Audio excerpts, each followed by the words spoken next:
Hello everyone. इस video हम लोग समझेंगे कि कैसे हम इस टाइप की प्रॉब्लम को सॉल्व कर सकते हैं। ये क्वेश्चन आईआईटी जैम 2017 में पूछा गया था, तो मतलब कि बहुत इंपॉर्टेंट क्वेश्चन है। जो आईआईटी तैयारी कर रहे हैं, जैम की तैयारी कर रहे हैं, उनके लिए बहुत इंपॉर्टेंट क्वेश्चन है। और ये जो क्वेश्चन है इसमें बेसिकली क्या है कि आप जो है नॉर्मल डबल इंटीग्रेशन जो करते हो वो नहीं कर सकते हो। क्यों? क्योंकि यहाँ पे देखो, यहाँ पे आप नॉर्मली जो करते हो क्या करोगे, नॉर्मली आप इसको परफॉर्म करोगे पहले, अंदर वाली रीजन को, देन आप बाहर वाले रीजन को परफॉर्म करोगे, है ना। लेकिन यहाँ पे क्या होगा, यहाँ पे क्योंकि यहाँ पे वाई स्क्वायर है, ठीक है, तो आप डायरेक्टली इसको इंटीग्रेट नहीं कर सकते हो। आपको यहाँ पे कुछ चाहिए, कोई वेरिएबल चाहिए जिसके लिए आप जब यहाँ पे वाई स्क्वायर को सब्सटीट्यूट करो, ठीक है, तो यहाँ पे 2y d y equal to d t आएगा ना। तो इसका मतलब है यहाँ पे अगर पहले से ही कोई वेरिएबल y हो तब काम बन जाएगा। और आप देख सकते हो कि अगर यहाँ पर पहले मैं x के रिस्पेक्ट में इंटीग्रेट कर दूँ, या मान लो यहाँ पे x के रिस्पेक्ट में इंटीग्रेट कर दूँ, तब यहाँ पे कुछ ना कुछ हो सकता है। यहाँ पहले y के रिस्पेक्ट नहीं हो पाएगा। तो बेसिकली हमें करना क्या है, हमें यहाँ पे क्या करना है, हमें यहाँ पे पहले x से करना है इंटीग्रेट, देन हमें y से इंटीग्रेट करना है। सो यहाँ पे हमें ऑर्डर को चेंज करना है। यहाँ पे पहले ऑर्डर क्या था, यहाँ पे पहले y equal to x, y equal to 1 था। अब यहाँ पे पहले x इजल टू वैल्यू आएगी कुछ, और यहाँ पे फिर यहाँ पे y इजल टू वैल्यू आएगी। यहाँ पे कुछ स्टेप्स हैं वो आपको समझने हैं इन टाइप के क्वेश्चंस को सॉल्व करने के। पहला स्टेप ये होता है, हमेशा ग्राफ बनाओ। ग्राफ बनाओ, किस चीज़ का ग्राफ बनाओ, यहाँ पे जो ये नंबर्स दिए हुए हैं इनमें कोई फंक्शन अगर होगा या नहीं भी होगा, आपको ग्राफ पे देखना है कि किस रीजन में ये वाला फंक्शन लाई कर रहा है, किस रीजन में लाई कर रहा है। जैसे कि पहला अगर मैं बना के देखें, यहाँ पे एक तो y इजल टू एक्स है, y इजल टू एक्स वाली लाइन कुछ ऐसे जाती है, ये हमारी y equal to x line जाती है। फिर हमारा क्या है, हमारा y इजल टू 1 है, y इजल टू 1, ये y इजल टू 1 है हमारा, ठीक है, ये हमारा क्या है, y इजल टू 1। देन हमारा क्या है, हमारा है x equal to 0, x equal to 0 यानी y एक्सिस। ये हमारी कौन सी लाइन होती है, ये हमारी होती है x इजल टू 0, तो ये हमारी है x इजल टू 0। देन हमारा x इजल टू 1 यानी कुछ यहाँ, ठीक है, x इजल टू 1। तो आप देख सकते हो ये रीजन जो है बाउंडेड रीजन है। क्यों? क्योंकि ये देखो y इजल टू x, ठीक है, y equal to 1, x equal to 0, इसलिए ये क्या हमारा एक बाउंडेड रीजन है। तो यानी कि इस रीजन में क्या है, इस रीजन में हमारा ये जो फंक्शन है वो लाई कर रहा है। तो एक चीज़ हम समझ गए, इस चीज़ें लाई कर रहा है। अब हमें क्या करना है, हमें चेंज करना है। ये हमारा पहला स्टेप हो गया ग्राफ बनाना। सेकेंड स्टेप क्या है, ये नोट करो किस वेरिएबल को आप पहले रखना चाहते हो, किस वेरिएबल को पहले रखना चाहते हो। जैसे यहाँ पर y था तो हमें यहाँ पे पहले x चाहिए, तो इसका मतलब है पहला वेरिएबल जो होगा, फर्स्ट वेरिएबल, वो हमेशा फंक्शन टू फंक्शन वेरी करेगा।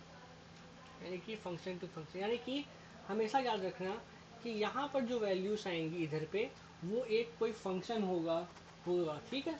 अगर यहाँ पे जैसे यहाँ फंक्शन इन्वॉल्व है ना, यहाँ पे देखो एक फंक्शन है, यहाँ पे वाई इक्वल टू एक्स एक फंक्शन है, तो हमेशा ये एक आगे वाली इंटीग्रल में होगा। सेकेंड जो इंटीग्रल है, यानी यहाँ पर जो वैल्यूज होंगी वो हमेशा क्या होंगी, हमेशा कांस्टेंट वैल्यूज आप रखोगे।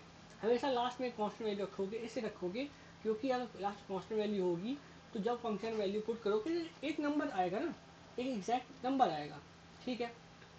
तो हमेशा लास्ट में कांस्टेंट होगा, यानी इसको आप ये भी लिख सकते हो, इस चीज़ को हटा के लिख सकते हो कि लास्ट में जो इंटीग्रल है उसमें एक कांस्टेंट वैल्यू पुट करो। तो ये हमारा सेकेंड स्टेप है, ठीक है। तो पहले इसको परफॉर्म किया जाए सेकेंड स्टेप को।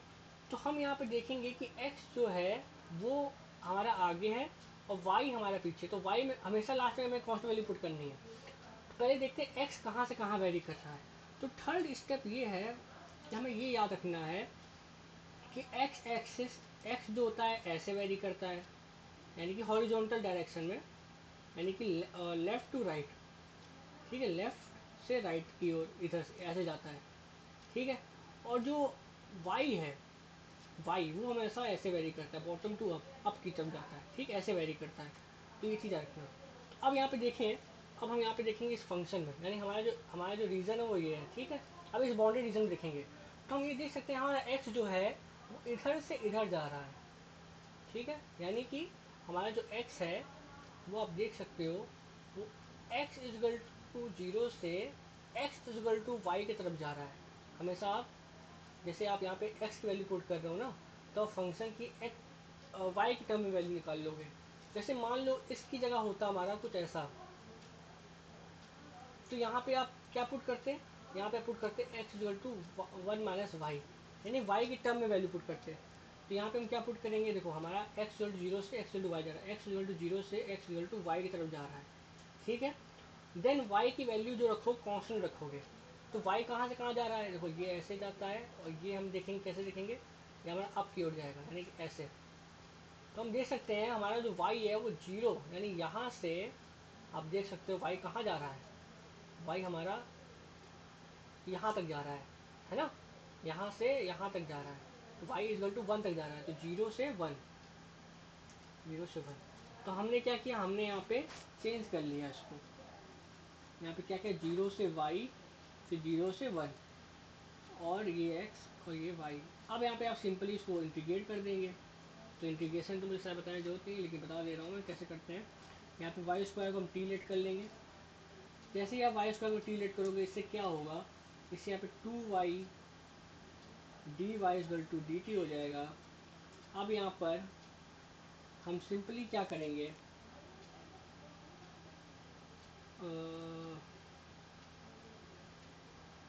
ठीक है।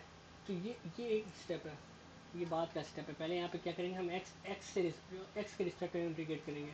तो जब एक्स के रिस्पेक्ट में इंटीग्रेट करेंगे, यहाँ पे क्या होगा, यहाँ पर हमारा एक्स और यहाँ पे 0 वाई आ जाएगा, sine y square d y.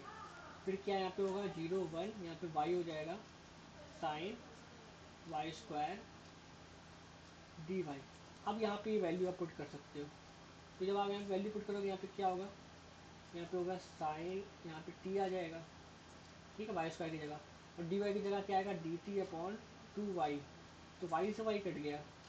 अब यहाँ पे क्या हुआ, 1/2 बाहर आ जाएगा, यहाँ पे क्या हुआ, 0 to 1 sine t t t. अब आप लोग सोच रहे होंगे कि मैंने इसको क्यों नहीं चेंज किया, इसको भी चेंज करते हैं ना, लेकिन चेंज करने की जरूरत नहीं है। मैं सिंपली क्या करता हूँ, मैं इसको लिमिट है उसको चेंज नहीं करता हूँ। मैं क्या करता हूँ, जब इसको आप सॉल्व कर लोगे ना, जब आप इसको इंटीग्रेट कर लोगे, यहाँ पे क्या आएगा, माइनस कॉस टी आ जाएगा। अब कॉस टी की जगह आपको ये याद रखना है कि ये जो वैल्यूज़ हैं ये वाई की वैल्यू है, टी की वैल्यू नहीं है। तो यहाँ पे टी का जो सब्सटीट्यूशन पहले आपने किया था वही कर दो, यानी कि ऐसे, यानी कि आपको जो सी, यहाँ पे जो टी आपने t equal to y square किया था ना, यहाँ पे t equal to y square, उसका यहाँ पुट कर दो, यानी वाई स्क्वायर यहाँ पे पुट कर दो। अब आप ये वैल्यू डाल सकते हो इसमें, समझे। यानी कि देखो ये जो वैल्यूज है वो क्या है, वाई की वैल्यूज है ना, तो हमें लिमिट चेंज करने होते हैं, हम सिंपल यहाँ पे क्या करेंगे, इसको सॉल्व कर लेंगे और वापस सब्सिट्यूट कर देंगे वाई स्क्वायर को, एंड देन हम इसको सॉल्व कर लेंगे। नहीं, अब नॉर्मल जो भी जैसे भी इंटीग्रेशन करते हो वैसे इंटीग्रेशन कर दो, आंसर तो वही आएगा। पर मैं ये बता रहा था एक तरीका ये भी हो सकता है करने का, ये माइनस प्लस हो जाएगा, देन हमारा क्या आंसर आएगा, ये कॉस 1 हो जाएगा ना, तो 1 - cos 1/2। तो ये आंसर आना चाहिए। तो दिस इज़ हाउ ये क्वेश्चन इस तरह सॉल्व होगा, और इस तरह से हम ऑर्डर ऑफ, मतलब ऑर्डर चेंज करते हैं। So thank you for watching this video.